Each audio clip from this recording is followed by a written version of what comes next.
Hello and welcome to another episode of Making Diablo clone in Lisp. So today I'm going to try something new. I'm going to implement some very core mechanic I hadn't had before, but I thought it would be nice to have it. So I want to call it like the actions systems, because well, there is some similar thing between when in the game your character like moves to some object when you just click, moves to some position when you click that position, or it moves to some item when you want to pick up that item. You can see that, or when you are attacking some entity, so you have to first go to that entity and then like hit it and then keep hitting it. And then for instance going to pick up some item like health potion here means that first you have to go to the position where the item is and just then to pick it up. So I think I can refactor all of those things into some mechanic I want to call actions. I don't know yet how to actually make it. Give me a sec, I will run screen key. I don't really have the idea yet about how to make it, so I think today I'm going to just throw some ideas and well use this stream as the possibility to well think aloud. So I think I have some internal issue in my bug tracker system, in my internal bug tracker. So I think I'm gonna put the browser here. Yeah, here we go. So yeah, the action system. I think I will put that into the doing column. And yeah. Right, so I had the idea about those different things. So I have right now, what I can do right now is move, swing, take, and cast. Well, cast I will make later. I don't have yet any casting or ranged combat, only close combat. And then, yeah, this action also can have parameters like position on the map, in the world, then probably the other character or some item, etc. Right. So I think, I'm going to write down some of that stuff, I think, in my Scratch buffer. So, well, the most obvious idea is like to have those like the... Yeah, well, first of all, I will have to have different types for those. So, yeah, I'll write actions. And yeah, first of all, different types. Different types and parameters. So okay, the different types would be like move, swing, and take. I'm going to focus on those for starters, and then as the parameter I would have the position, other character, or item. Yeah, that will do for starters. So the first idea that I got is like to have something like the event. By the way, I've re-implemented events this week, so they are now simpler and well, I feel like I'm more in control of those. So I can implement actions kind of like the events, but so that these events kind of span across several frames. So the event is something that lives only one frame, and the action, so the action could be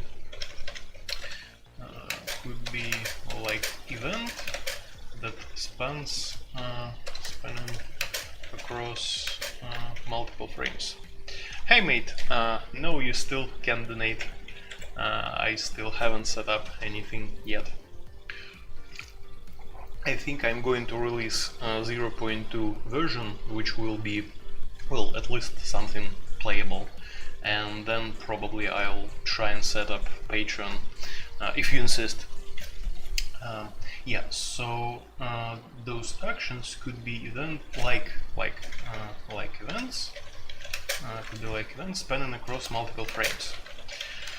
Yeah, that could be. On the other hand, it could be like the separate, probably component, new component. But then again, some actions could be like nested ones, so they can have like the child actions. So, well, for instance, to take some item, first you have move to the position of that item. So those are two different actions, and they are kind of connected. So first, before taking the item, you should go to that item, like move. So those are two things, and I don't quite know how to put those inside the component, because, well, component is like the single thing in the entity. But I don't know, I will probably think something about that. And another idea is that the action could be like entity. So it could be entity with yeah, and then it could have like the position component, so that it could be like the parameter. But yeah, that's kinda even more tricky, I think, because yeah, I can use like this parent-child relationship between entities to set up this like chain of actions, but yeah, it looks kinda, I don't know, it sounds fishy. But yeah, that's also the idea. And the another idea, that's by the way the idea is how to implement, so like implementation, yeah, ideas. So another idea is to implement those actions like in the totally separate way, like so that would be totally separate mechanic, not like anyhow related to entity component system. So like the separate structures, separate structures that inherit from one another, and yeah, and then somehow they are used in the game. So like separate struct hierarchy. Yeah, right. So where was I? I think I'm going to do some googling. Well, first of all, I have like this article that's actually from the roguelike tutorial, and it's made in Python, but yeah, I think I will just read it as the source of inspiration. Of course, I can't use Python code in my common Lisp game, but anyway. So let's see how they did ranged scrolls, whatever that is, because, well, I think it could be similar to those actions idea. Okay, let's see what they done here. So a few scrolls, ranged attack. Yeah, the scroll which gives the player one time ranged attack. Awesome. This gives the player blah blah blah blah blah. Yeah, okay. Let's start simple. Just add a spell hits closest enemy. Okay. Item functions .py. By the way, I haven't even read this tutorial before, so I will have to well, figure out what means where. Alright, so let's see. Range entity. Okay, so they obviously have entity component system as well. So here they going through the through all entities. Distance, if distance was okay, so they're trying to find the closest entity, like the closest target for that spell. Alright, consumed, results expand, results append. Weird, but okay. Let's add a chance for the scroll to drop on the map. Blah, blah, blah, blah. Yeah, right. Be sure to import cast lighting. Also, we need to adjust our use call. Alright, use call in engine py. Since blah blah blah, keyboard arguments. Game state, show inventory, results expand, inventory use. So this use method, it kinda... Oh no, that's the method of inventory. Okay. Run the project now, you should have worked on like a scroll. That was pretty easy. Spell under much ways, but we're allowed to select the target. Okay. Cast fireball. Yeah, kinda. Also another spell from another scroll. Okay. I wonder what those results are that are returned from here. It's like the dict I see, or a list of dicts consumed. Are those like displayed every frame, like the actions that happened with, I mean, messages? You cannot target it. Yeah. Looks like it. Looks like those are just messages. Okay, let's see. Blah blah blah blah blah. We're going to enable game state. Yeah. And the keys. And the mouse. Player standing mode. Set escape. Yeah.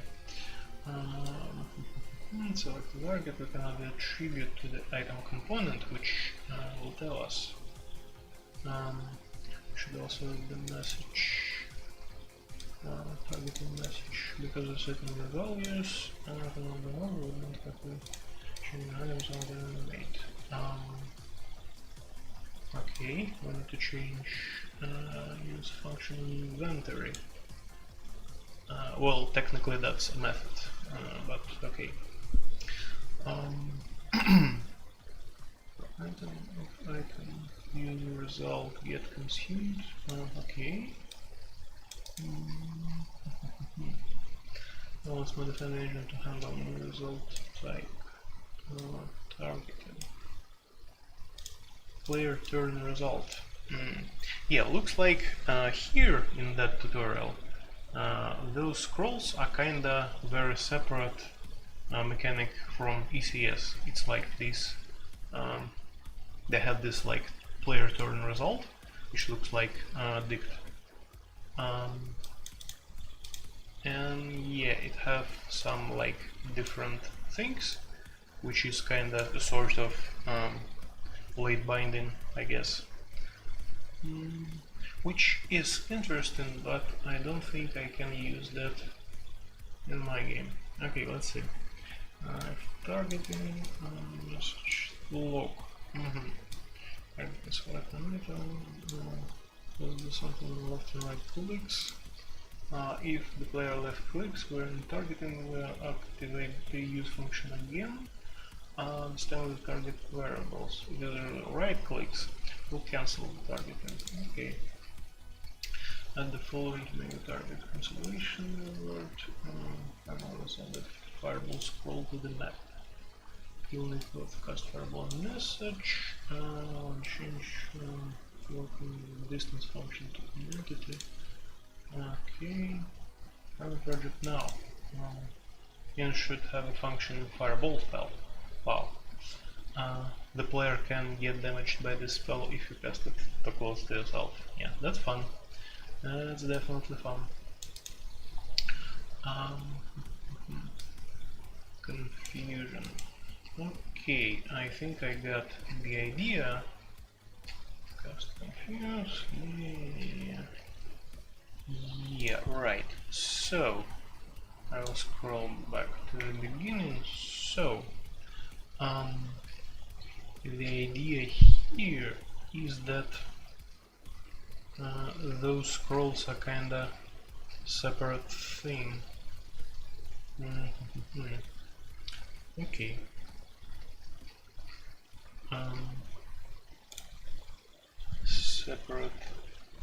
separate mechanic.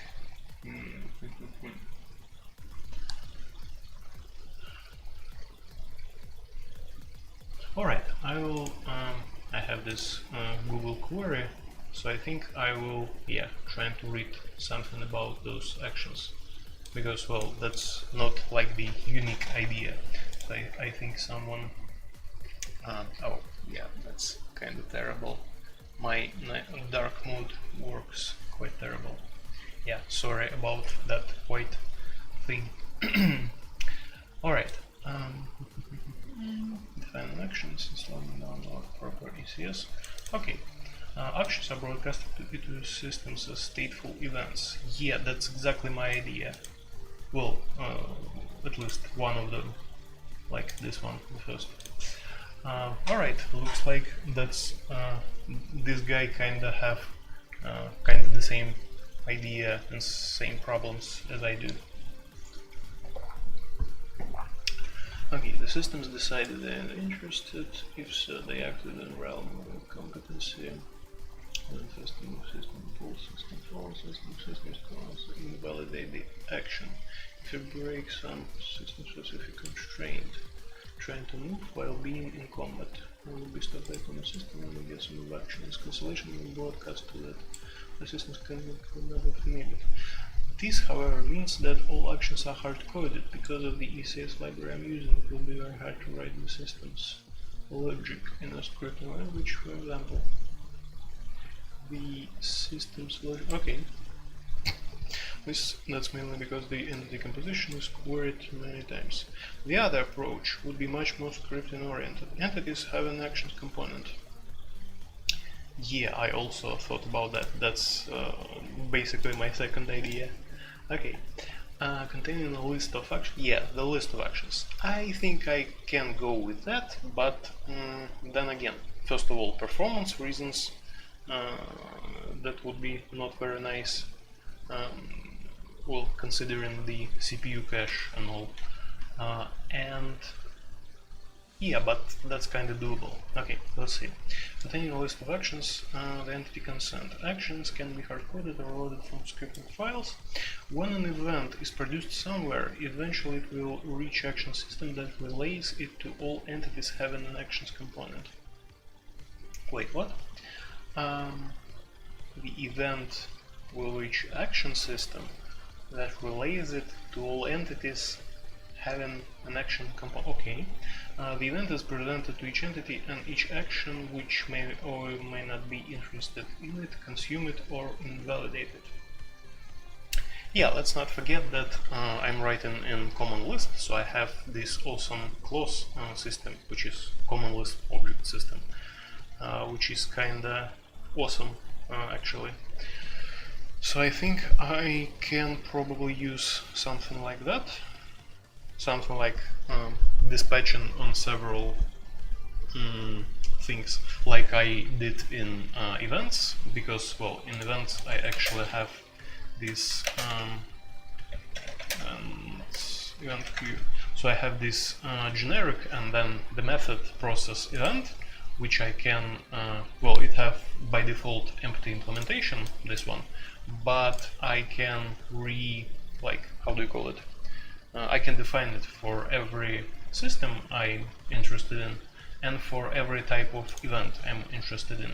So basically it dispatches by two different things, by the type of system and by the type of event. And by this I can have pretty flexible and pretty cool event handler system. So yeah, I'm totally using that. So can I do something like that for actions? I think I actually can, but yeah, let's just think a bit more. So yeah, the event is presented to each entity and each action which I'm interested in, consume it or invalidate it. To do this, however, I need all systems to expose an API relevant to their own logic. For example, move system can expose, can move, do move. The move action hard-coded to script, then we would have to do if can move id direction, do move id direction. I'm not quite sure what the problem is. So like, the move action should be like sealed within the move system. Kinda. Okay. The second system appeals more to me, but it feels like a layer on top of the systems that isn't really necessary. I still have to write the important logic parts in there. It does allow me to create free-form actions though, using the different systems in a variety of ways. But what I'm really asking you guys that have finished at least a roguelike, is there actually a need for free-form actions, or is it over engineering? Possible uses for these action scripts that I can see are effects and simple AIs. Yeah, and I thought I can totally use that actions system later in AI, so I can like easily add like new action, and by implementing that, the entity will be like presenting some sort of intelligence, well, artificial intelligence. Okay. Creative courses could be, for example, created by the player, casted on target, and the game would transform them into scripts and attach them to the target. Then they would react to events until they expired. E.g., make a curse that makes the target miss when fighting against a red-dressed person. Defense spells could also work like that. For example, a damage shield would hijack damage events and consume them so that they wouldn't reach the inner combat script for that entity. These things would be harder than the first approach, maybe. Okay, I might be interested in this GDC talk about Hawkins Froggy. What are those game names? Alright, well, I am Brian. Data-driven design. Yeah, I think I already have that in watch later list. Yeah, of course I do. Yeah, probably I would look into that. I would re-add that at the top of my list, I think. So is it re-added? Geez, YouTube is so slow these days. So yeah, okay, I would look into that, but I don't think I have that amount of time right now. Human normal uses CCS and events which are broadcasted so closer to your one, and he has damaged shield and similar effects. Again, I haven't grasped broadcasting events yet, so I'll probably do 2 as a band-aid solution. I haven't watched them for later, but I remember having come across this. It's not a proper ECS, extraordinary term, it's a Unity 3D style EC. Entities have components which correspond to the sum of component plus system in what I will imply into bio. It's a different system than mine, and in fact it's essentially a point 2 where there are not external systems. The logic is always plugged into entities. Yeah, well, I actually do have the actual systems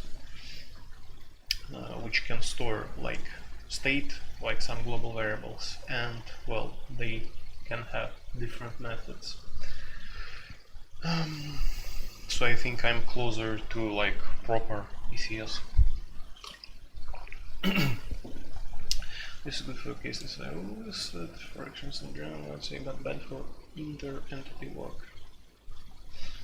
For example, it's harder to do a system that takes a subset of entities and modifies them in a batch.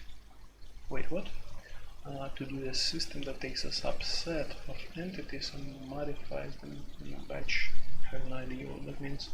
I know that some people have implemented ECS alongside Unity 3D for that reason, blah blah blah. Yeah, okay. I watched the video recently, and yes, well, I found it interesting. It does feel a bit like they simply went with the solution they found to work rather than say ECS is the design pattern.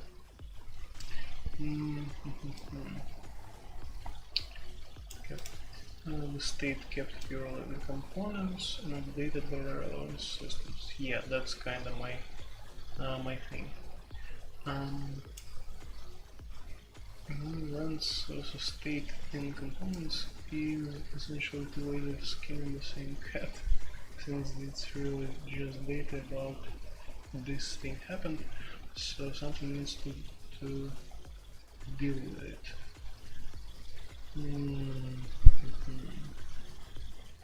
So okay, those different types are actually related probably to different systems. Yeah, okay, I will write it down.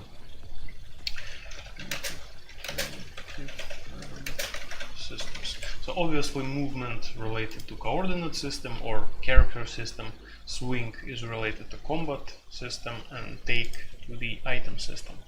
So yeah, those action types are related to different systems. Right. Okay.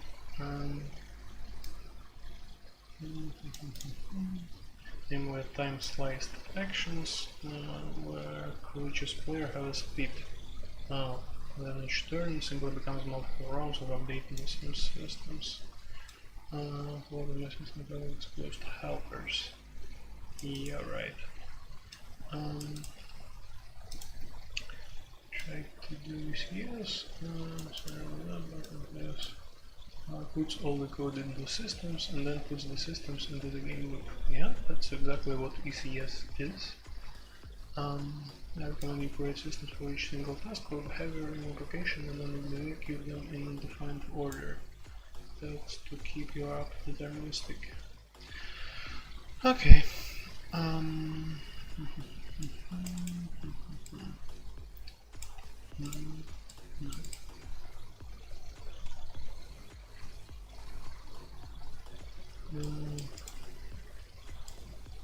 Well, people tend to write big posts in Reddit.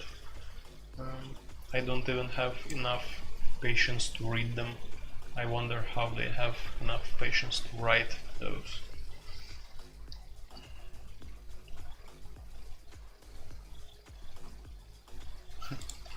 Okay.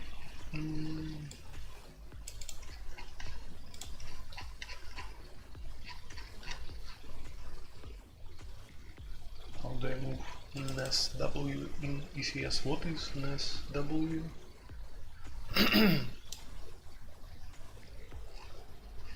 Yeah, sure.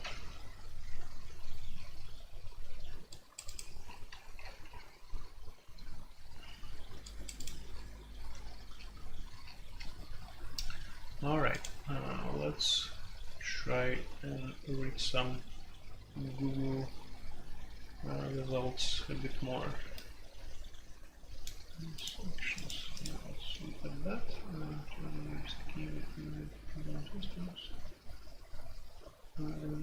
For sequence of action, we move another components. Okay. Modify FFmpeg sequence of action. Isn't that the same? Yeah, I think that's the same article.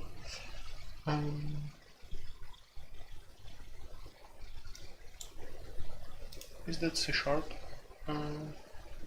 Yeah, that's C#.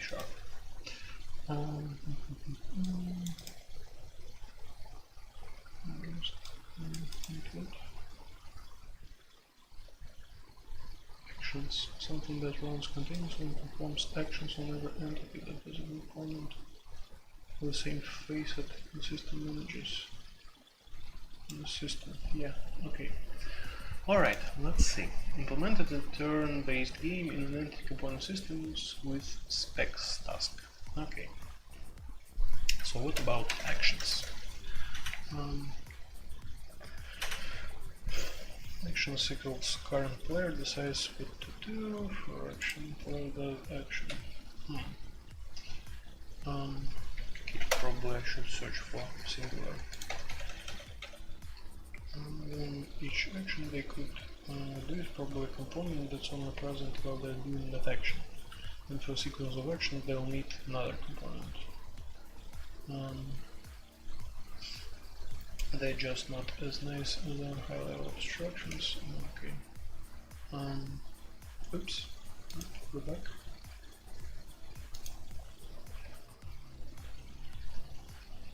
Wait, have I missed something? Yeah, okay. This the task abstraction is nonetheless very useful. Wait, what? The language that is it Rust? Okay, never mind.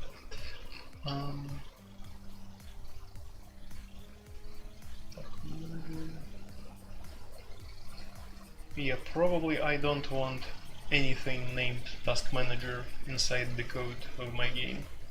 Probably. Okay, let's see. Game AI techniques. Often we can also define the events actions which will be responsible for the state transformation and events actions which will trigger when transformation was performed. Alright. How about from actions and state change? State change is an instant on the date. There is a concept of reactive system. Not on the tick, but only on one tick after change and the state has happened. The system. Huh, interesting.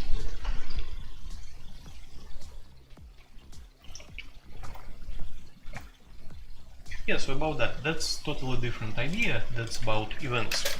But the idea is that instead of those custom events that I'm issuing like manually, I can make something like value change event in the component. So when something changes, I will have those notifications. So okay, let's see. Would that work for those? So it would work for entity died because, well, death of some character is just changing his HP below 0. It would work for character moved, and it would obviously work for sprite stance changed, but I think it wouldn't work for this one, for entity deleted, and for component created. But still, that's an interesting idea. I think I'll probably write it out. Consider generic component, like quotes, component value changed event.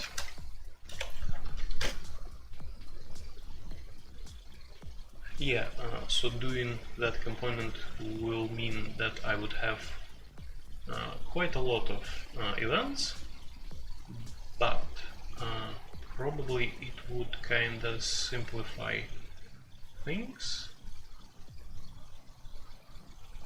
At the very least, I wouldn't need to add any of those new event types afterwards. So yeah, I think I will just think about that later. Okay, from an action and state change, leaf nodes, actions and conditions. Wait, what? Projecting the idea on ECS, we realized that the behavior tree could represent the internal code of the system. Leaf nodes, action and conditions.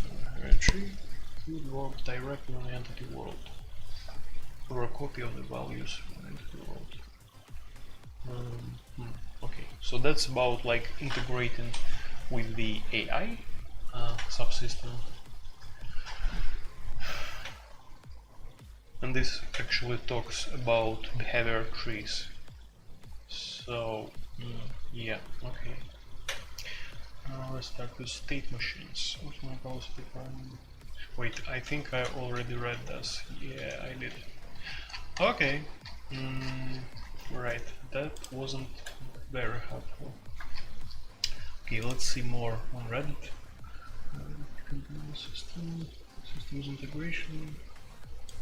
Okay, let's probably put actions into the quotes. Alright. So let's see what that mentions about actions.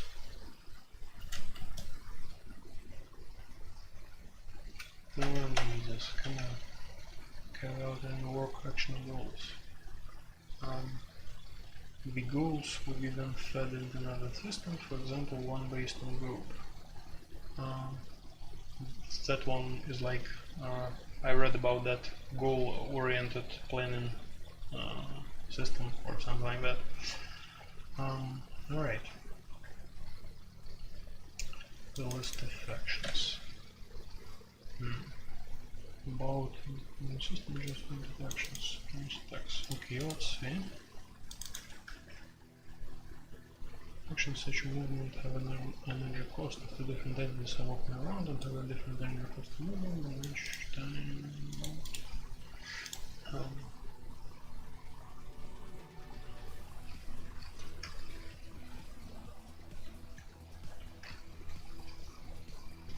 come on. Player action system. If wait, then we can animate in place while entering the next player action. Okay. Micro actions. Player moves one tile and many turns move by for other entities doing small things. Or for an arrow shooting through the air. Yeah, right. Slower entity move, the faster entity moving over a lower number of spaces depending on the ratio of the costs. So this will describe the role in this article.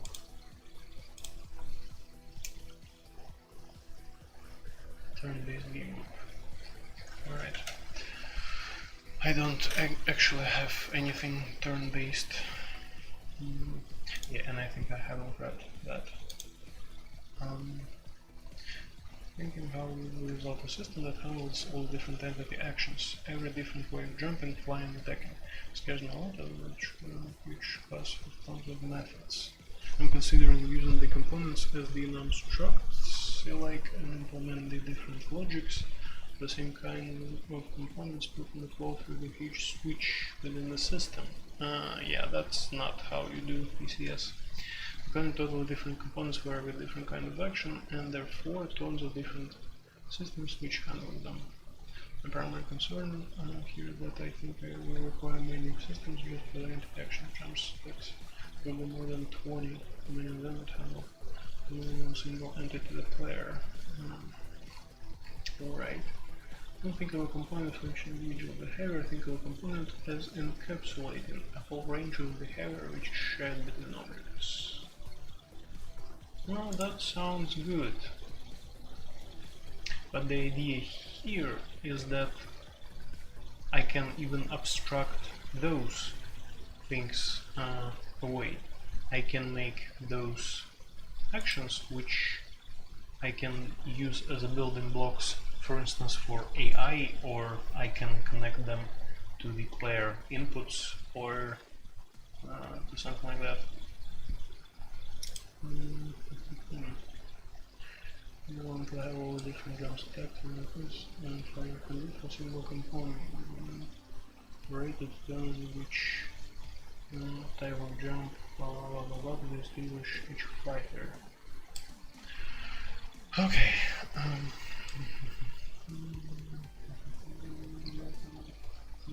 The second component, yeah. Video series. Wow, an hour and a half. There's one episode.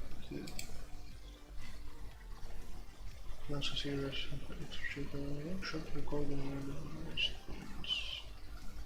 now, and that's C#. So yeah, I'm not doing any C#. Okay. It takes time and familiarity.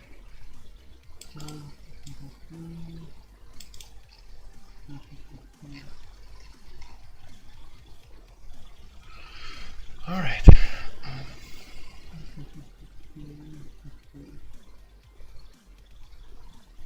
Yeah, and I actually want this to be easily extendable, so that I can easily add new action, and that wouldn't require a lot of new code.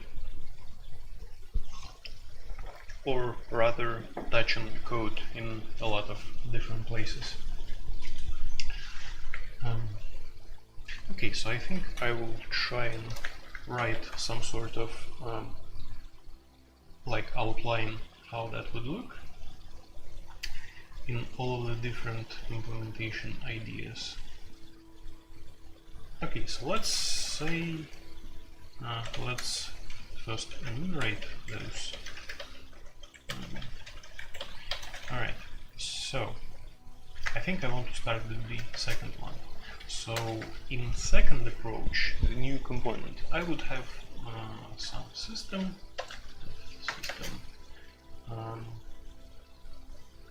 how I would call that, something like action, yeah, something like that.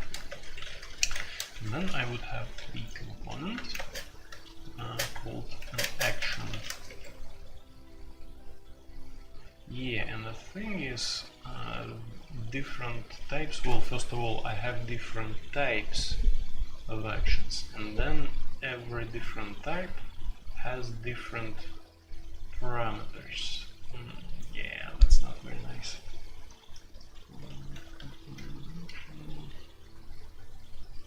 Yes, so in that component action, what should I have? That's not quite obvious. But then in somewhere in the method in system update for that action system,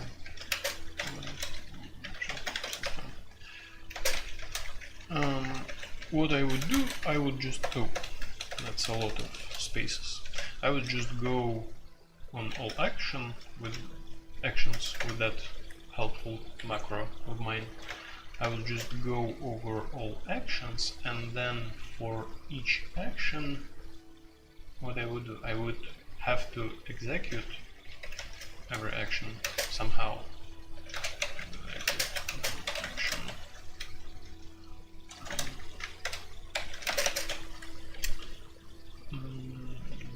Yeah. Which means that, for instance, for the move action, I would have to touch coordinate system or whatever.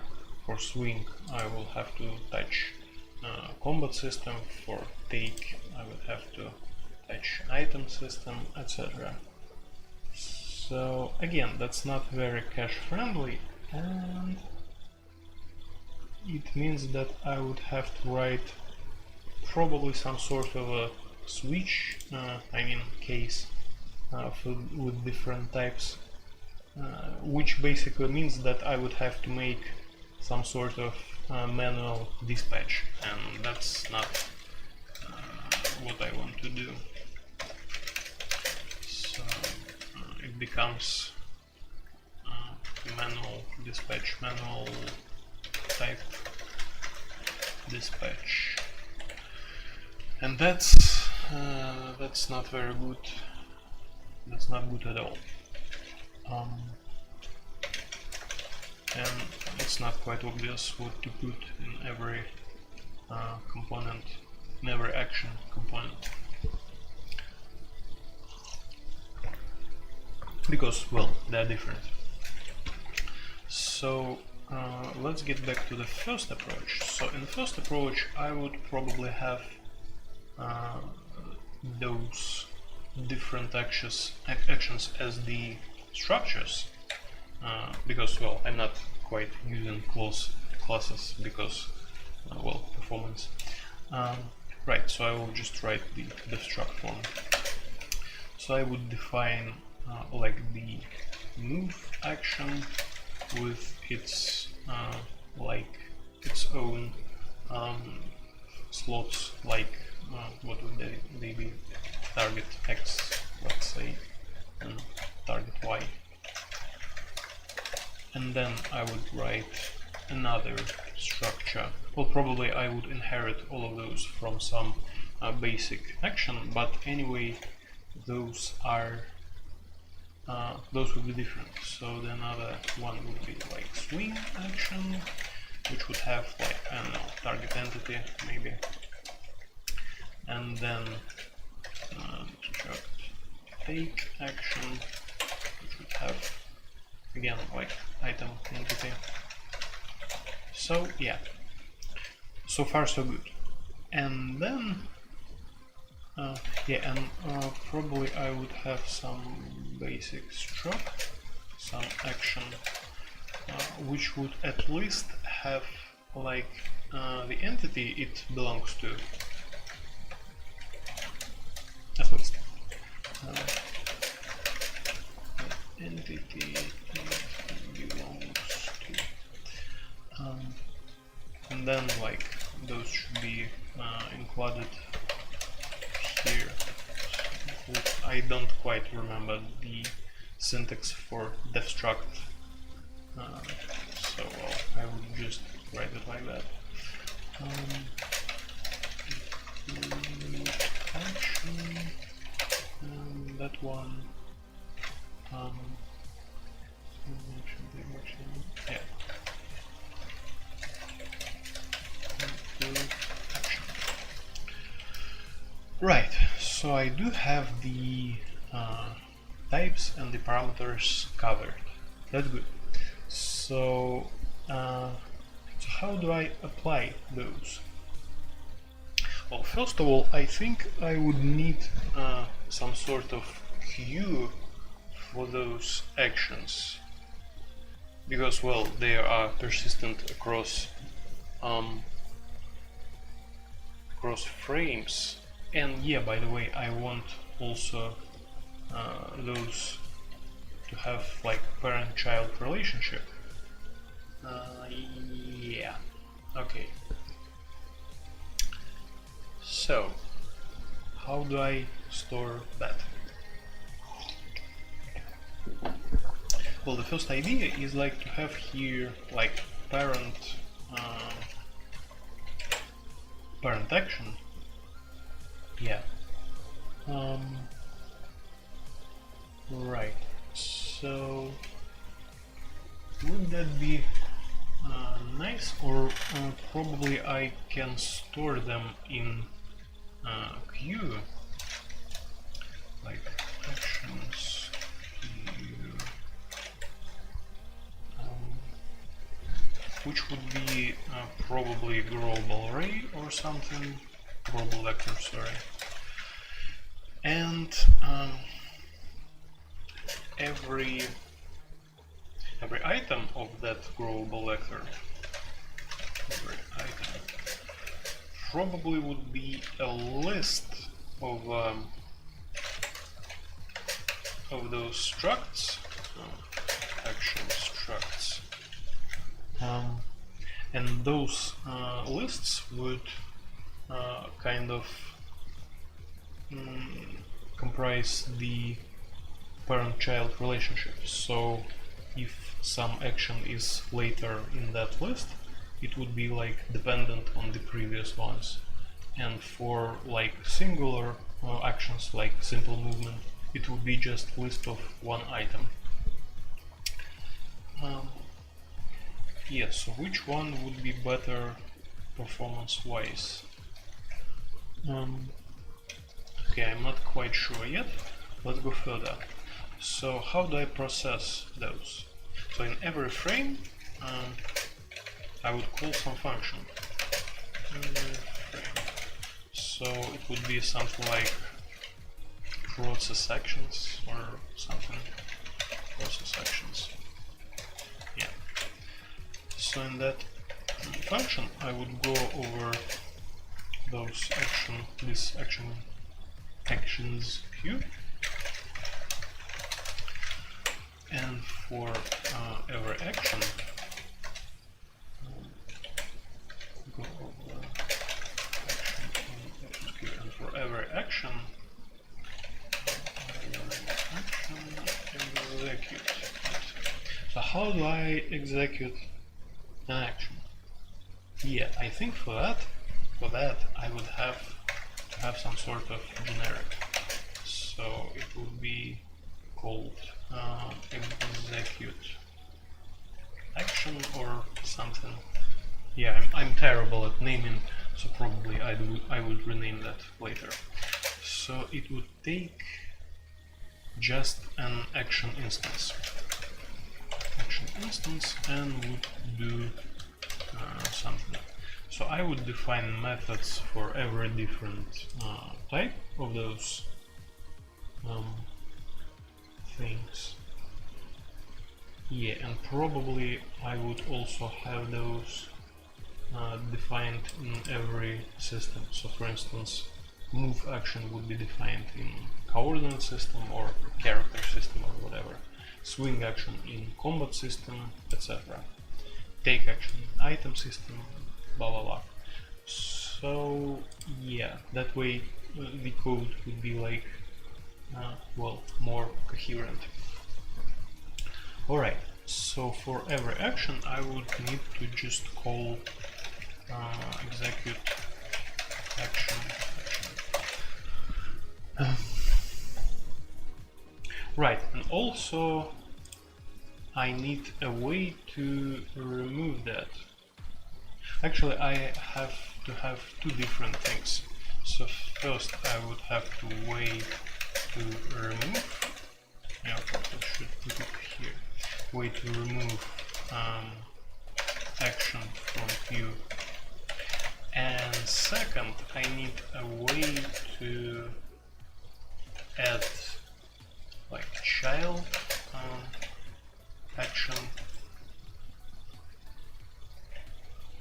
Yeah, so when removing an action, and possibly executing parent action.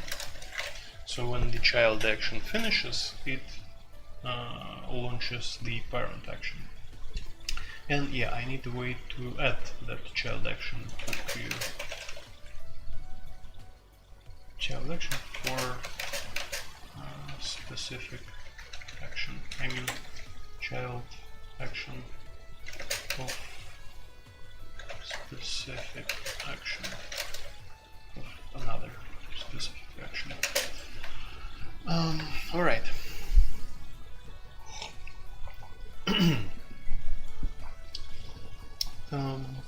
Okay, so here this function would be a bit trickier. I would need to process those two different things.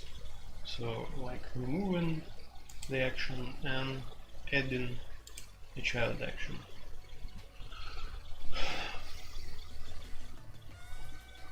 Yeah, I'm thinking like, can I make it just with one thing returned from that execute action method? So I can return like the instance of a child action to add, and I can return something like nil to remove that. But then again, yeah, probably I need to return multiple values. Would that be the trick? Right, so probably return multiple values.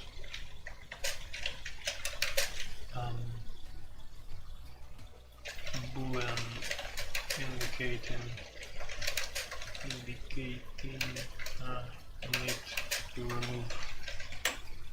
to remove that current action from queue, and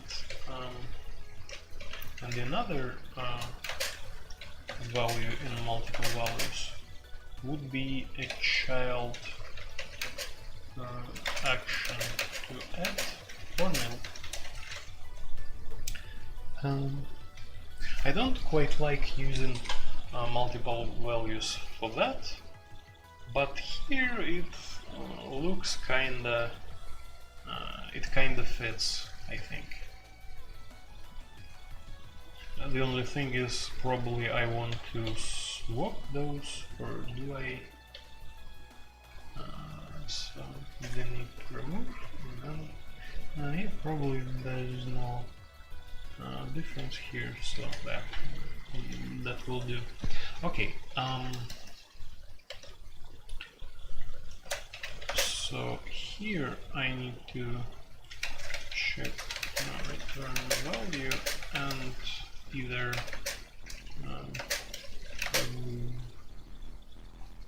remove the action from queue,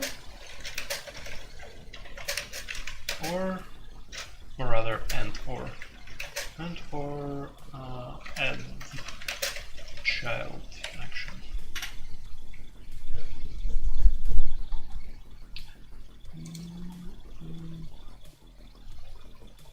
Okay, we need to remove, or rather to keep, so I can return like true and I mean t or nil. Well, anyway, that's a tiny problem.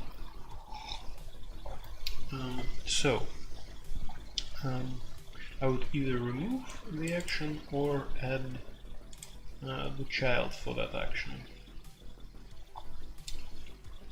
So, if I'm having the parent as the field of that struct, I can even do that here, right inside that execute action.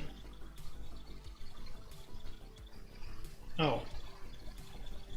Yeah, so if I'm having the parent, so first of all, which relation would be that? So if I have to make some action to do that first action, and then probably do another action to do that first action. So that would be probably 1-to-1. Probably I will write it down here. So parent child relationship 1-to-1. Yeah, probably that should be 1-to-1. Because, well, the only use for that thing I can think right now is that you have to move to hit some enemy, or you have to move to the item to take that item. So that's like, yeah, the only use I can think of right now.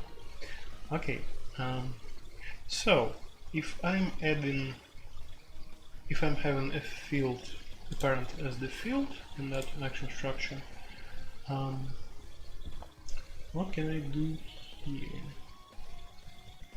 Oh, I can do it nicely. I can actually return one value that would be an action or nil. So if nil, it would be removed from that queue, and if that's non-nil, if that's instance of that structure, it could be the very same thing, or it could be a child which would be added in place of that current action, but I would still have this link, this field. Yeah, that looks nice. So the list of action structs. Okay, so let's see. Let's say we don't have this parent field. We only have this list of action structures, which means that I would have to go over the list each time. Yeah, actually I would need to only look at the last item of the list. Or let's have it in reverse. I would have to look at the first item, and if that execute method returns, well, if it says that I need to stop that action, I would remove that first item from the list and have its coder as that list. So that kinda also works, but as the return value, I would need still those two things, right? So it's either, so if I return only one value, which is like the action,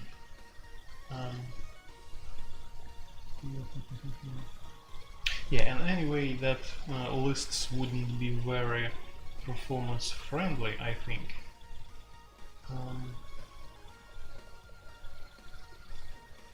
Because, well, I think I can use a system that structure overrays trick here for those structs.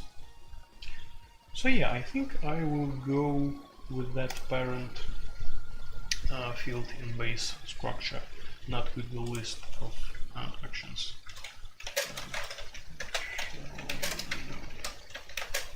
Not performance friendly. So it returns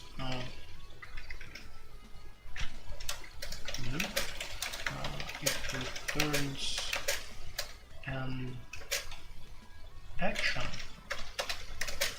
the same for the child, or nil, indicating deletion. Yeah. So remove and then add chat. Okay. All right. So process actions, right?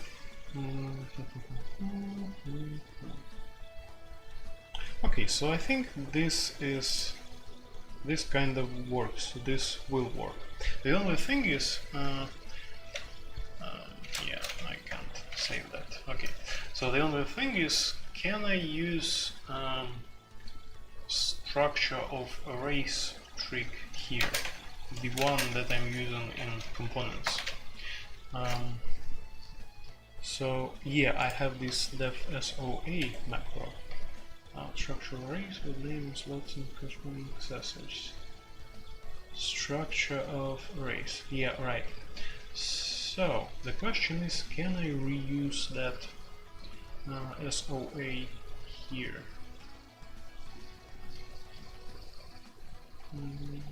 Yeah, that's kind of big question here.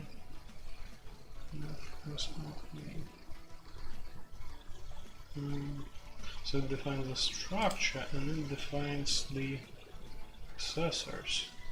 So that's, come on, wait, why are you doing that to me, my Emacs? So the getter declaration, setter declaration, right.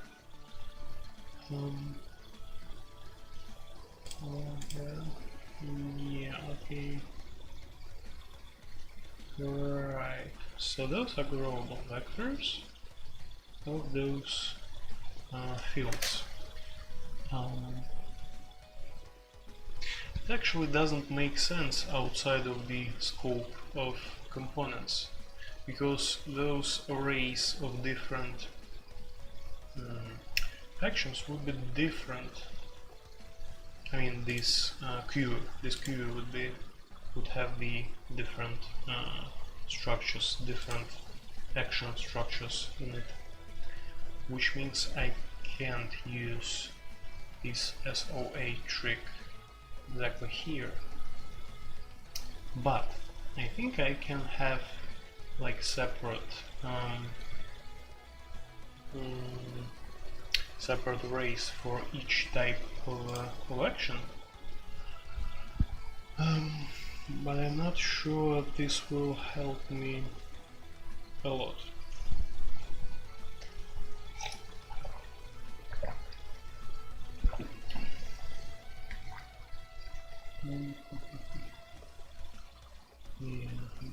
Actions. Okay, so this actually, what I outlined here, is kinda very separate mechanic. That's kinda, yeah, you could say that that's a band-aid on top of ECS. But anyway,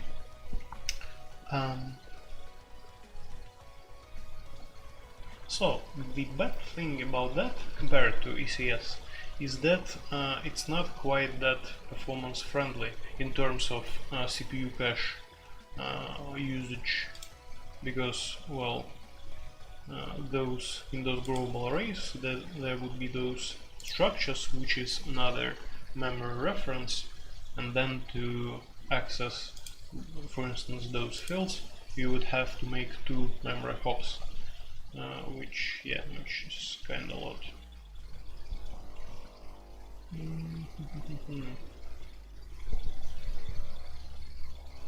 Okay, so I think I will just start writing some actual code.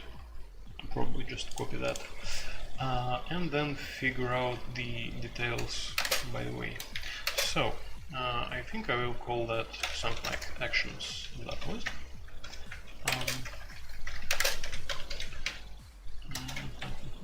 Lib, yeah, sure, yes.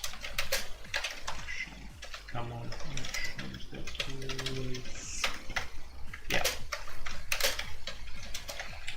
All right.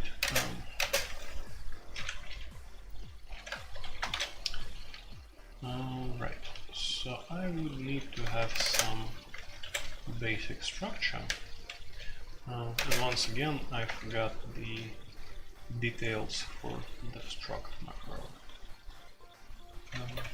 Yeah, probably I will just copy some stuff.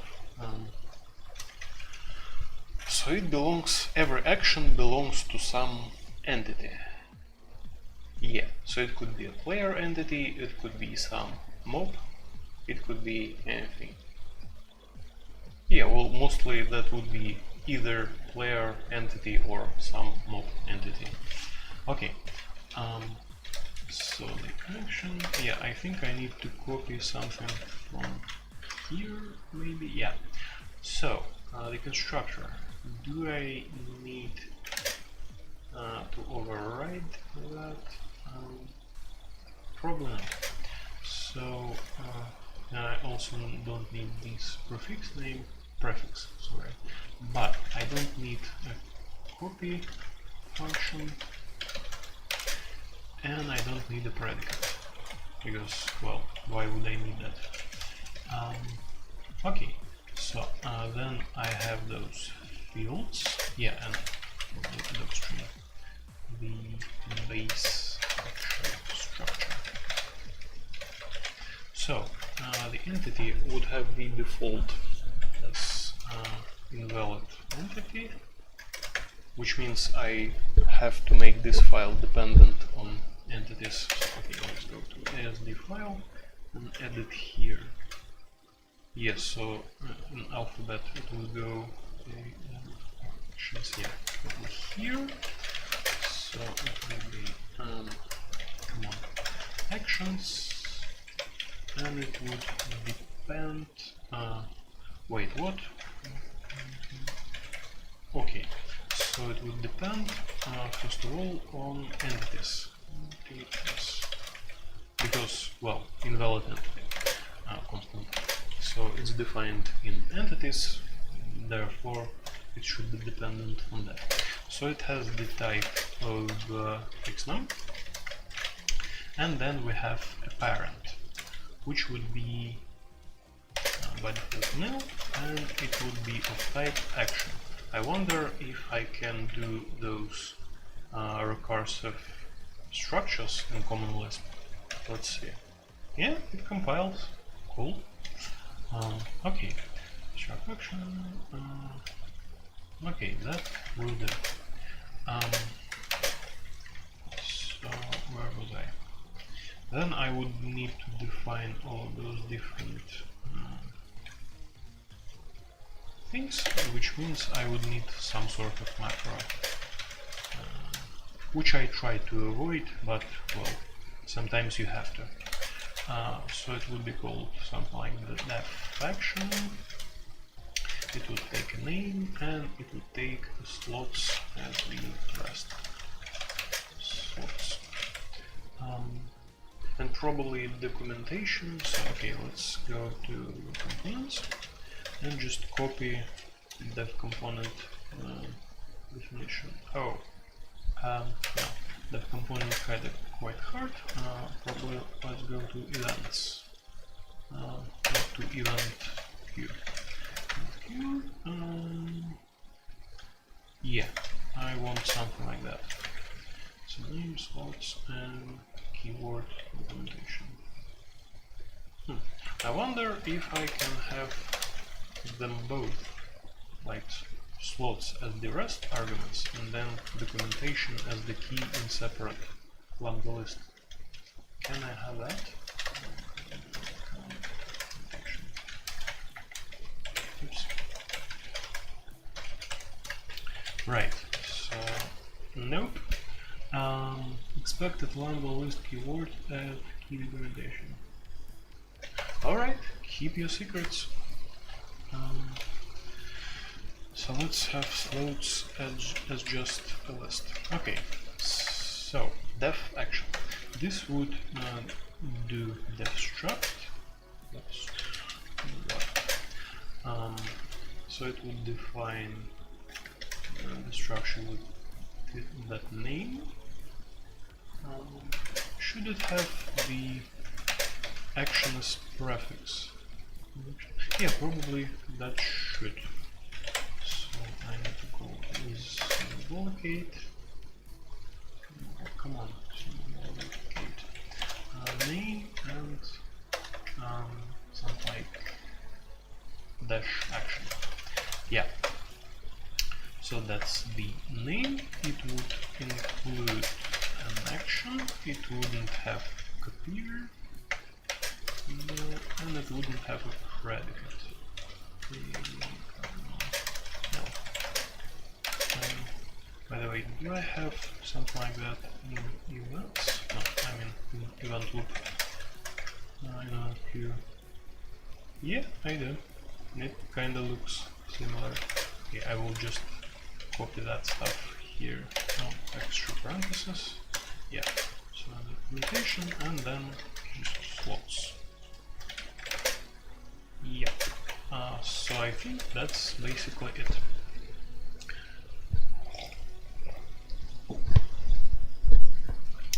Right, dev action. Okay. So let's go to scratch buffer again.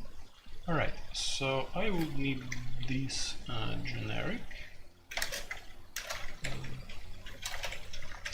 So I would add some documentation. Wait, do I need the parentheses here? I don't quite remember. Yeah, I do need parentheses here. So execute action returns no. If the action should be removed from the queue, I mean from the actions queue, or should I call it action queue? Actions queue, action queue. Anyway, so returns no. The action should be removed from the queue. Returns the same action instance. What by that? The same action instance if it should be kept in queue and returns new action instance. I mean, returns child action instance. If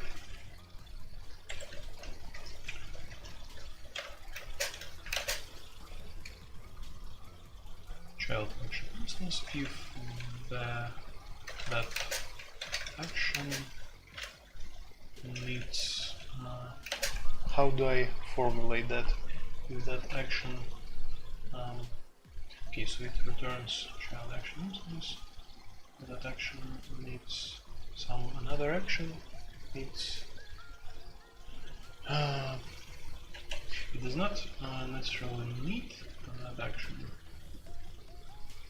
Okay, that's time for some carbs for my brain.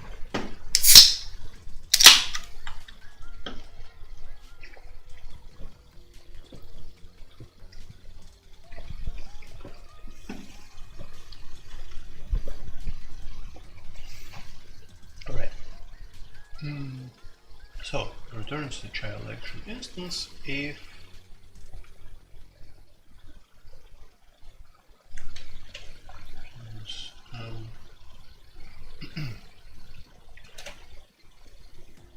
or probably I should do it here. So it returns nil or returns the action instance, which could be the same instance or the child one. Can I say that? The instance or child one. Okay. Oops. Alright.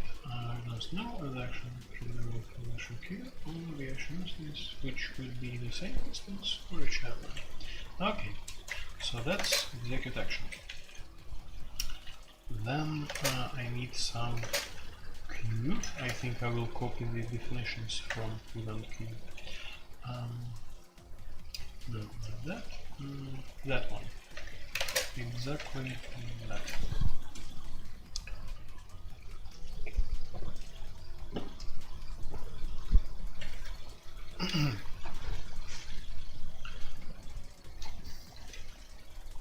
But that wouldn't be event queue, that would be action queue. Action queue.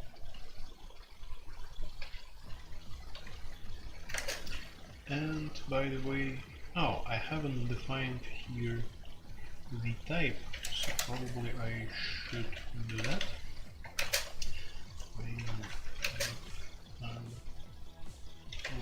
Vector for queue. Oops. Yeah, and the same goes here. But again, action. So that would be grow blacker, which means that I need to depend that file on grow blacker.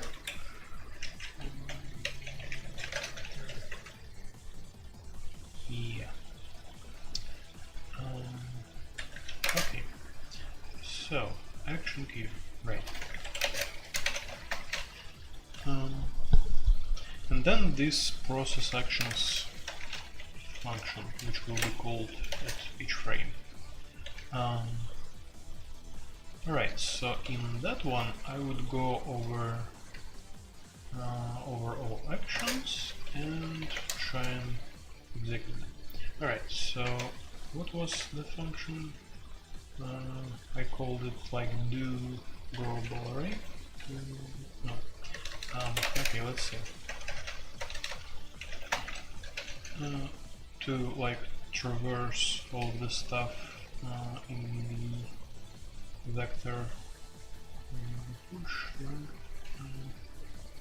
Wait, I recall doing that stuff. Empty push pop add clear freeze. Whoa, I haven't added that. That's weird.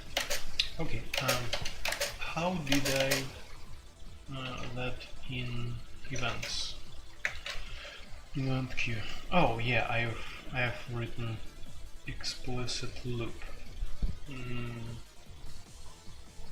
Yeah, probably it would be faster for once. And so here in events, the thing is that I can add new events as I am going through the event queue. So yeah, I've written having that case explicitly in mind. So I don't think I would have something like that in actions, because, well, I mean, handling or executing some action, that's unlikely that I would spawn some new action. Or maybe not.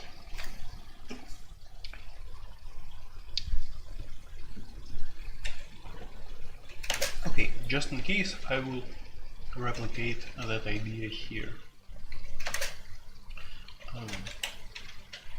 Okay, so with I for index, yeah, for length of action queue.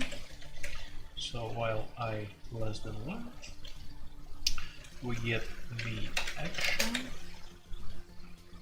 The thing is that I will probably need to remove those on the fly. Yeah, that wouldn't be very nice. I mean, that's still doable, but this loop will get messy. Yeah, okay, I will just write it a bit later. So, okay, I will get an action from the action queue by the index I, and then for that action I will call execute action. So I need to probably store that in some kind of result variable or something. Execute. Oh Jesus, I'm so bad at naming. So if you execute something, then you have what, a result of that execution. Execute. Yeah, probably. So the result would be the thing that execute action method returns. Execution of that action.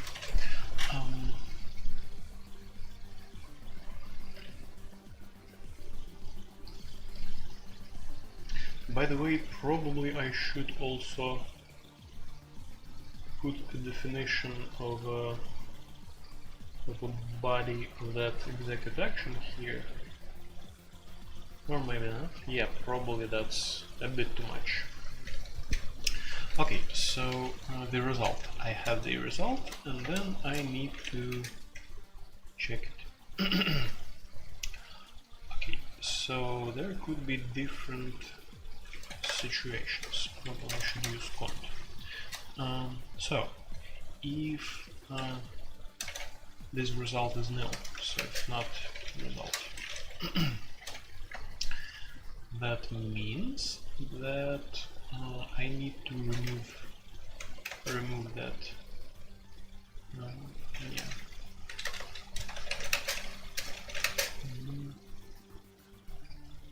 Action from here. Okay, I will write it a bit later. So the another case would be that I got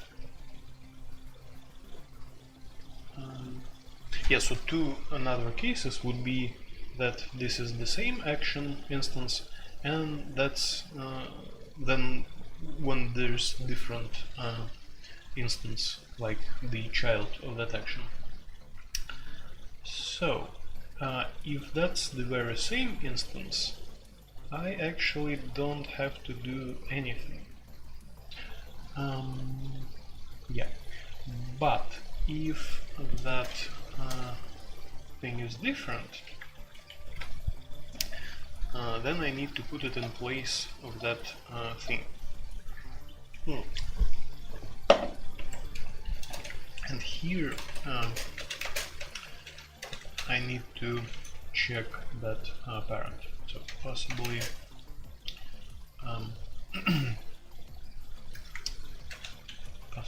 possibly moving parent in place. Yeah. And so maybe here I should have the type a bit differently. It should be or nil. How make it or nil of action? Yeah. Is that right? Nope. Redefine. Oh yeah. Recklessly continue. Here we go. Okay. So possibly move in parent space in place. So so case I need to process here is that there's different instance which I should put in place here. Yeah, right.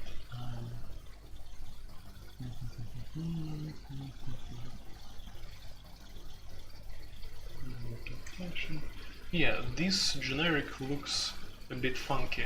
It gets its argument, the action, and then it returns, it should return the very same action, or it could return different action, or it could be nil. Yeah, that's kinda a little bit funky to me. But anyway, so I need to check if those are different, and I think I should... Which predicate should I use? Should I use equal or should I use equal? Let's see. Probably equal. So the value of equal is true of two objects in the following cases. Both equal, it's not my case, are both numbers of the same type with the same value. Both are characters that represent the same character. Otherwise, value is false. Yeah, equal wouldn't be enough.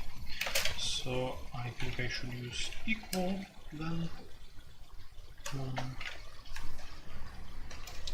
It's true if x and y are structurally similar. Objects are treated as follows by equal. Symbols, numbers, characters, consoles, arrays of names, other. Yeah, structures. Two objects to other objects are equal if only if they are equal. Oh.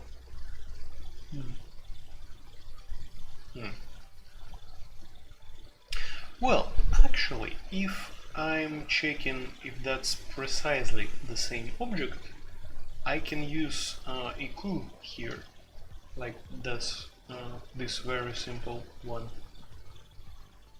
Yeah, so the thing is I need exactly the same object to indicate that I should keep it in queue. And if it's not exactly the same object, then yeah, equal will tell me that. So if that is not equal, if that, so if result is not equal to action, yeah, if not, it means that this is the child, and we should put that child in place of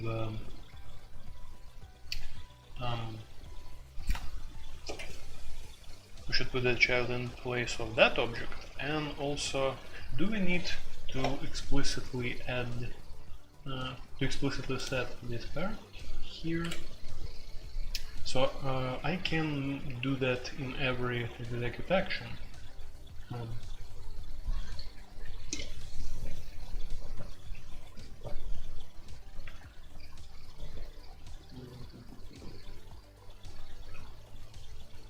Yeah, I think I will do it here just in case. So I will put set of action parent of result to action.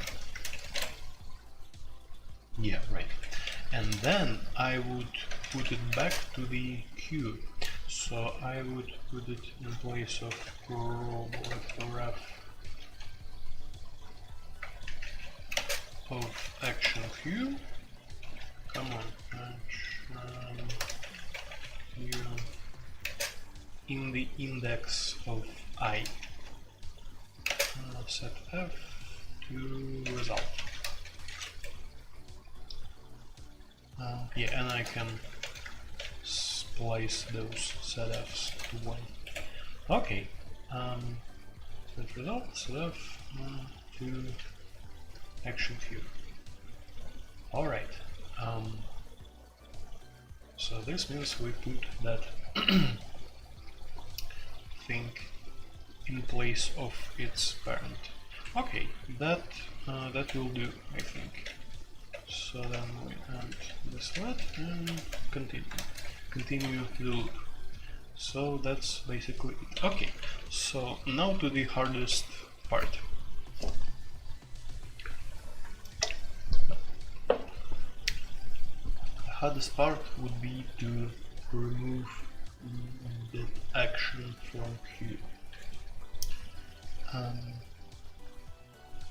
Yeah, so then again, there are two different cases here. So if probably even if let, I think if let will do. So the parent would have the variable parent, and that would be so not result, which means we have nil from execute action, which means we should remove that action. So we look at that action parent. Action parent of action. So if let.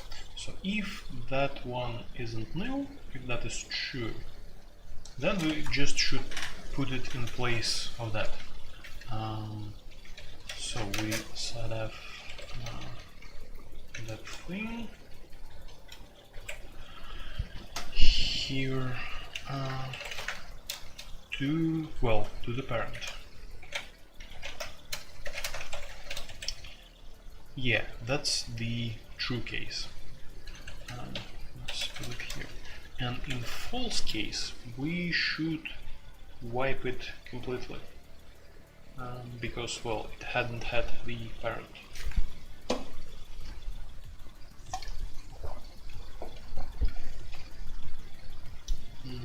Right.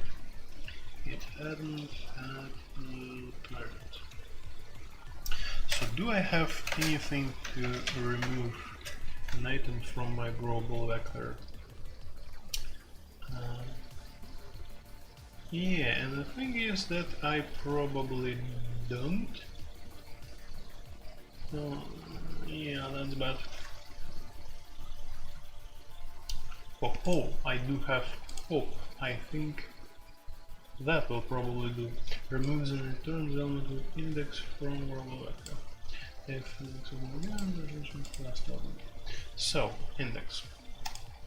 If index value vector. Okay, so we will replace, which is, if I'm not mistaken, a function to like totally move some elements in some vector. Yeah, that's the one.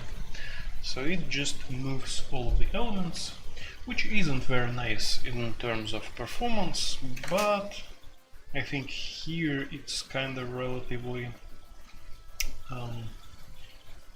rare case. And well, anyway, I think it just compiles to the bunch of moves to the loop, like explicit loop with moves. It just moves all the elements.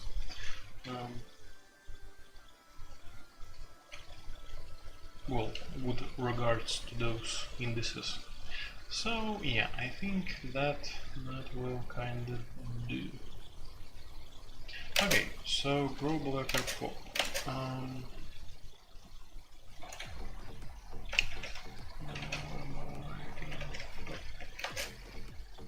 So I need to pop from that thing the index I.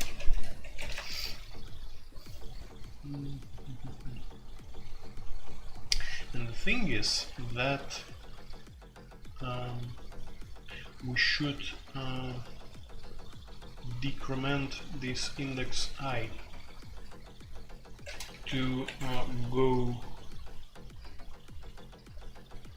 I mean, not to skip that extra element that we just moved here inside that function. So we need to decrement I, and I'm thinking, do we also need to decrement it here? Yeah, I think that will make sense, because, well, we just executed some child, it just finished. We are now back to the parent, and, well, we can execute it once right away, right in the current frame. I think that does make sense. Alright, so in both of those cases, I need to decrement I. And yeah, I think that's it with this case, with removing. Yeah. Should I put it like this?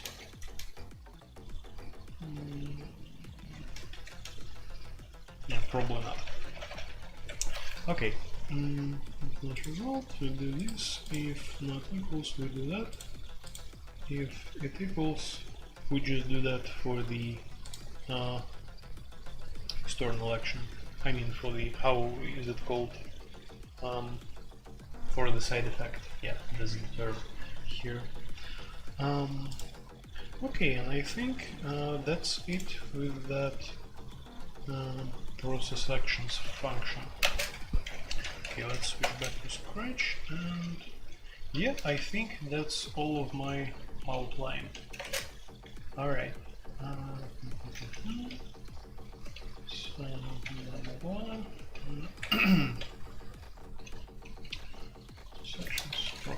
add some documentation here. Probably I should even copy that from event queue. Yeah, something like that. Processes, actions, collectively, queue.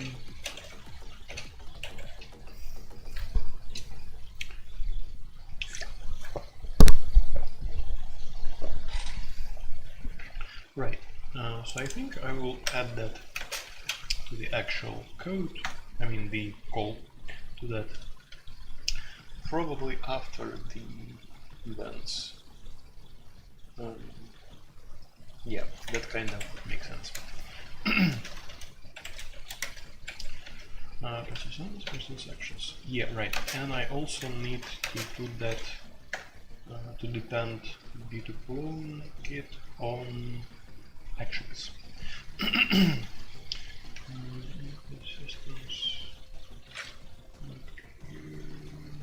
Oh, I have render 2 times here. It's weird. Let's put it here. Actions. Right, and I need, I think, to restart my LISP. And try and quick load my engine. Oops. Failed to find true name. Oh, I probably saved it in some wrong place. Have I? Oh, I call it action in singular, but I have events like in plural. And yeah, probably I should rename that. Events actions dot lisp. Yeah, right? Actions. Yeah. Okay, let's restart and restart and try it again. Oops, what just happened? Okay.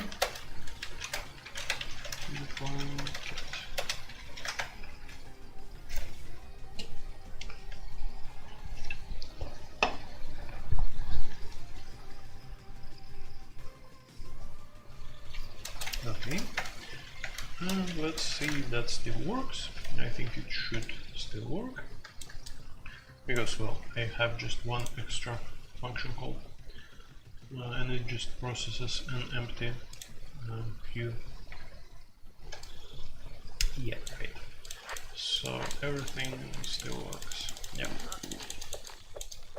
Okay. So. So I think I should start to rewrite some of the mechanics using this new actions system. So probably first of all I should start with movement. So I have movement in my character system. Yeah, and I had the idea to rename it actually to movable. So yeah, I don't know, probably later.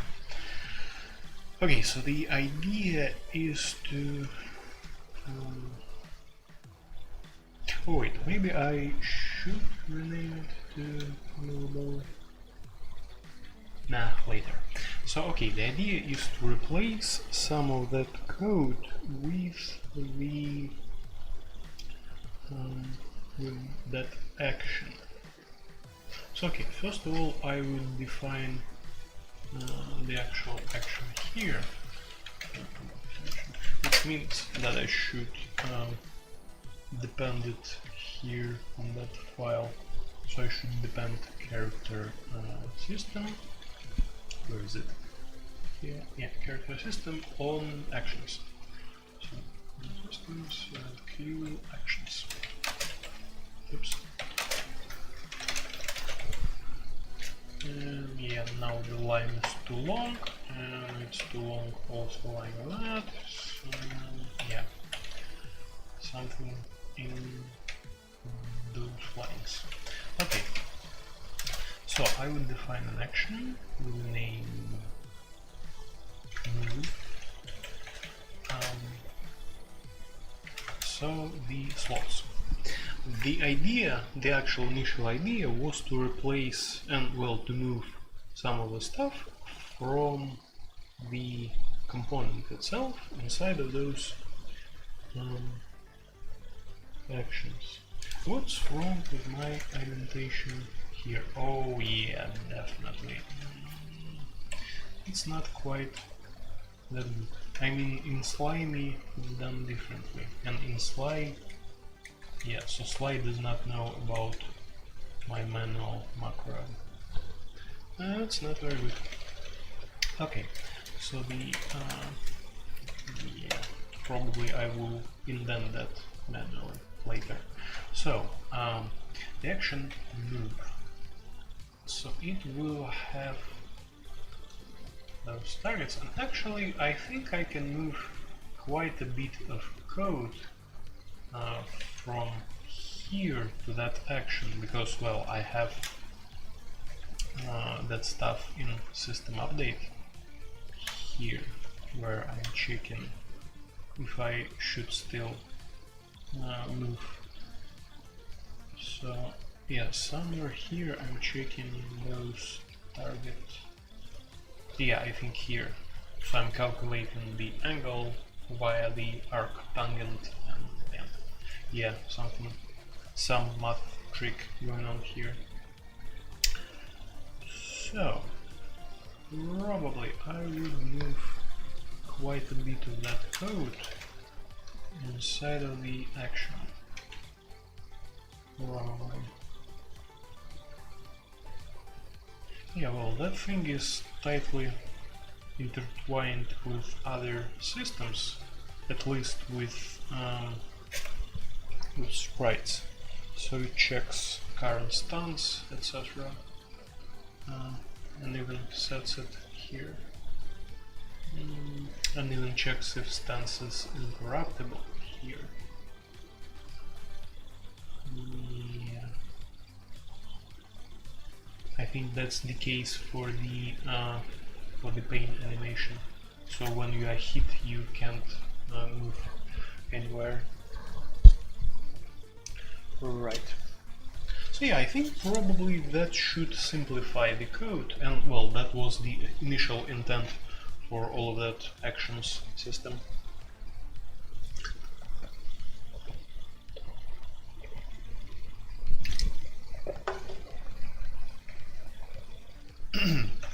Okay, let's get back here. So I think I will probably have target X. Okay, there it is. Of type double float, of course. Then target A, I mean target Y, with the same properties. Come on. Okay, and then probably I should also put a path here, which is calculated by a star algorithm, which actually takes forever in my shitty implementation to run. So yeah, perhaps I would move also that here.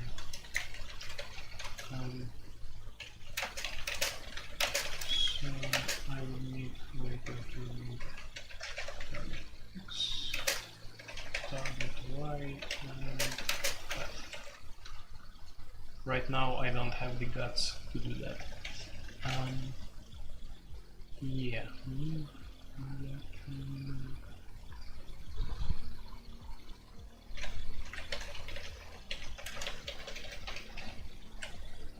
Alright.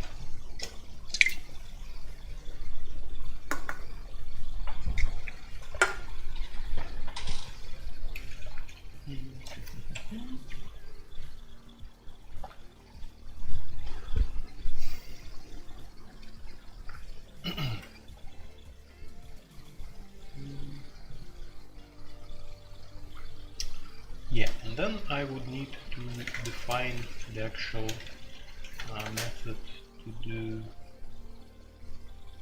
the action, so the execute action.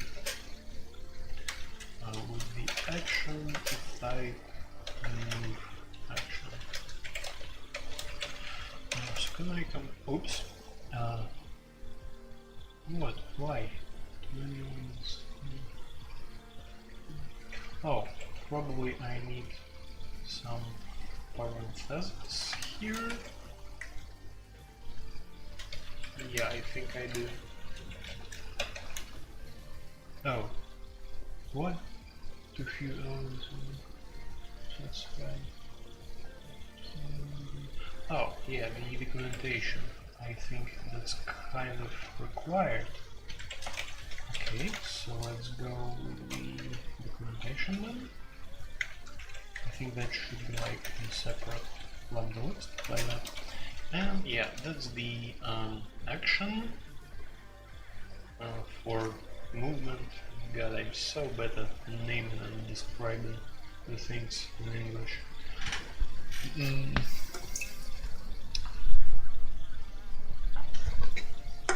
So this would be the action for movement. Jesus. So what do the action do?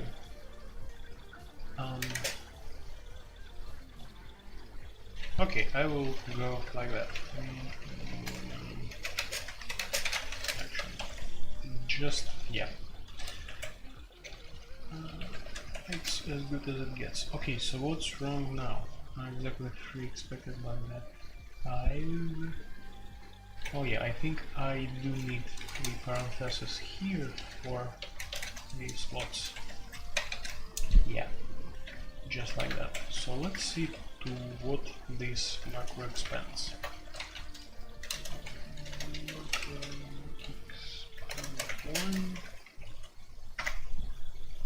Okay, destruct, move action, enclave action, copy or new predicate nil, deduct string, target text, target y, path. Yeah, nice. Totally nice. Okay, so now the method. The execute action. Yeah. Okay, so let's think. It is called every frame because, well, I am calling the process actions here every frame. And in here, what should I do? Probably I should just copy stuff from system update.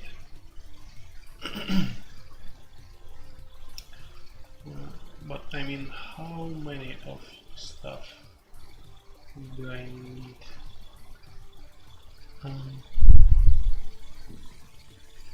Yeah, well, first of all, the entity. I will need to work with the entity. So I will need it in a separate variable. So that would be action entity. Entity of action.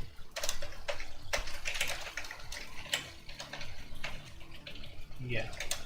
And here that action, okay, I think I should fold some of the code here because, well, that's a lot of code.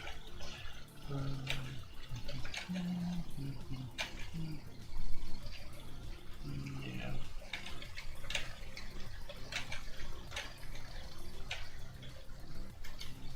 And the dreadful A-star algorithm of mine.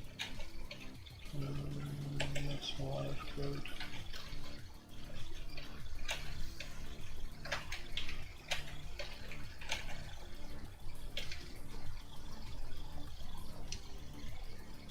Wait, why would I need some sort of generic SOA class macro with getter setter functions for that sets character entity?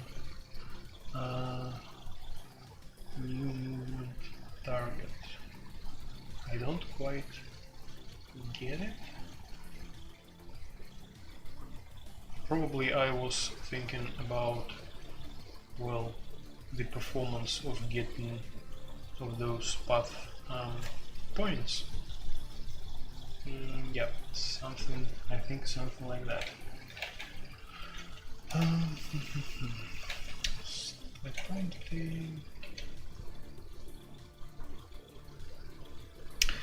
Oh, I think that probably wouldn't be that easy.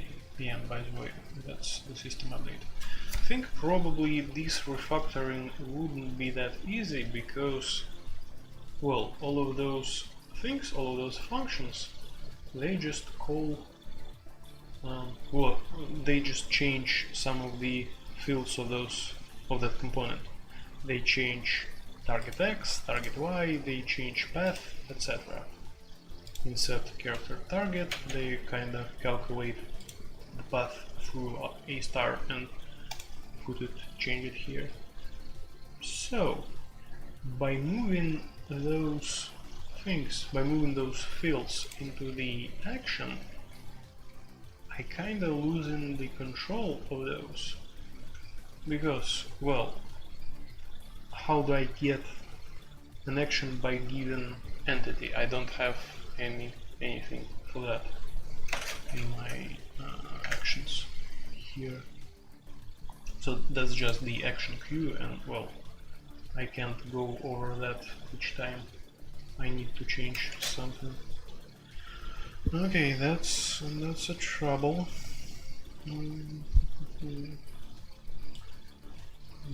Oh yeah, probably I could. Okay, so I can do stop entity by just removing the corresponding entity from queue. I mean, I would have to think how to do it nicely, but anyway, we could replace that with removing action and corresponding move action from action queue. And this one. So I don't think this one is relevant, but anyway. Oops.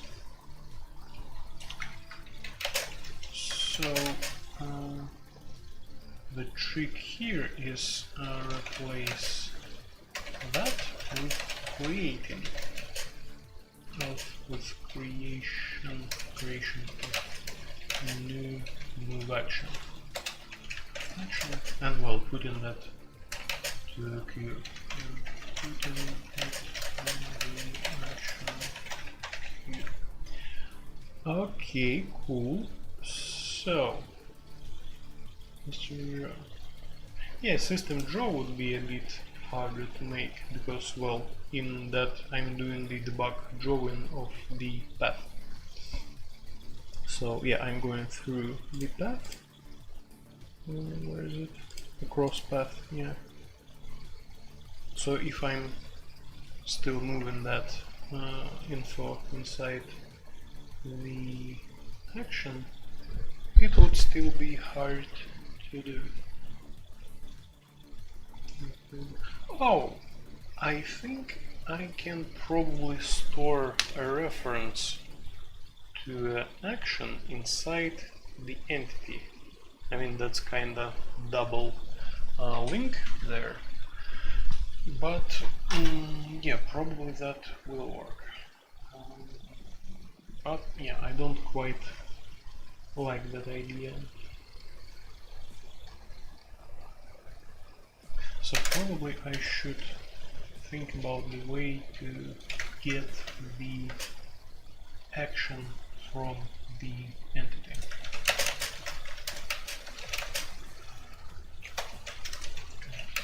Adding a way to get the action having an entity.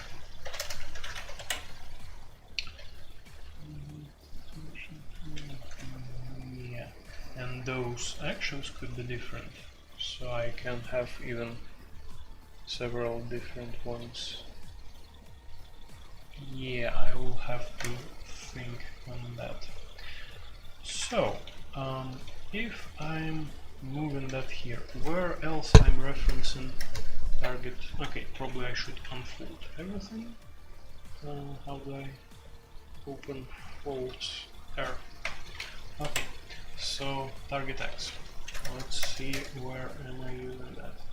So obviously make component, I will remove that. Face target.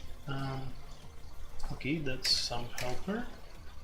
Okay, here, follow path. What is the follow path? Where am I using that? Oh, here, that's another helper. Okay. Oh, and here in system update. Alright. So I think I can get away with that. So, okay, target X. Where else? Closed blockable point, which is also a helper. So here in stop entity and in system update. Yeah, okay, so I think in the end I can replace that, but again I would need some way to get an action having an entity. So, well, the simplest way there would be just store a reference inside the component, but that's not very nice. That's not very nice at all.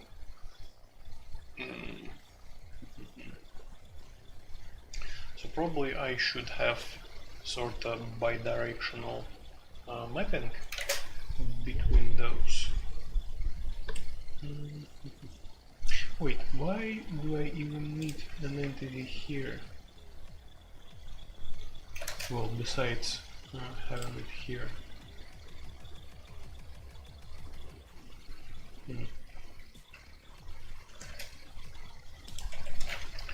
Oops. So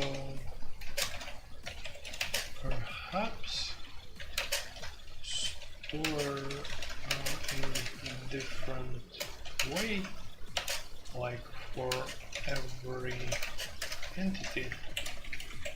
So like every entity can have an action which also can have some parent or I mean child actions. So it would be like the chain of actions, but anyway any entity can have this action or it can not have it. Well, so some sort of sparse array maybe.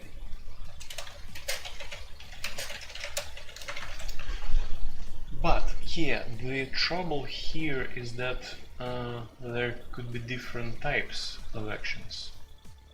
Yeah, that's a real problem. But types are different. All right.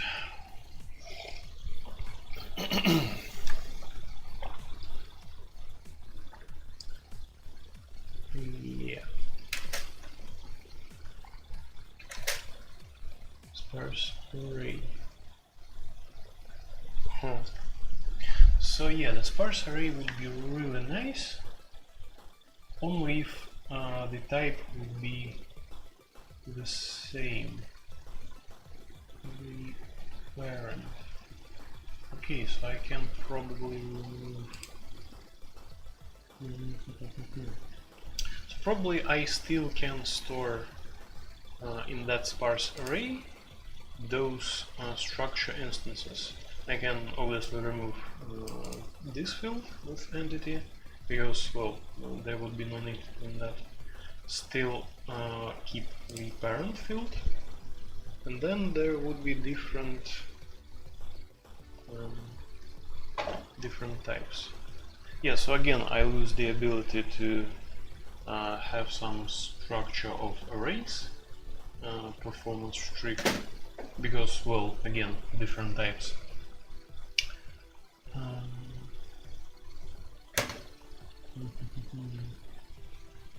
But probably I can define that sparse array for every type. Wow, that's some idea here. Define a sparse array for every type. I mean, in the function type, for instance. Yeah, okay. So then I could use SOA, structure of arrays.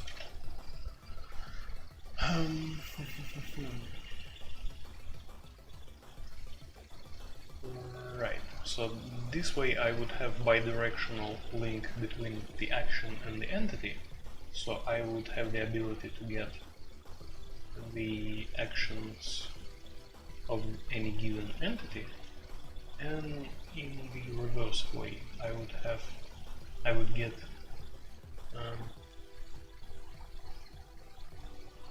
the entity for any given action.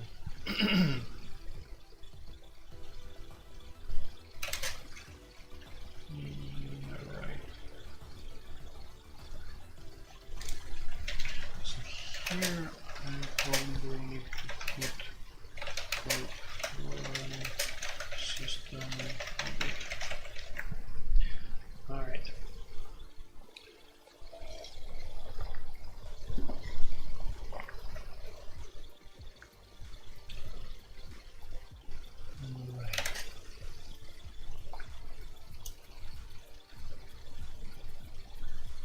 Yeah, okay, I have to think on a lot of things and, well, design decisions to make. Yeah, so I think I will work on those on the week. So probably I would make another stream midweek, probably Thursday or Wednesday in the next week. And for today, yeah, I think that's it. So yeah, thanks for watching, and get back next Saturday for more, and we'll check out the schedule later. Alright, so thanks for watching and goodbye.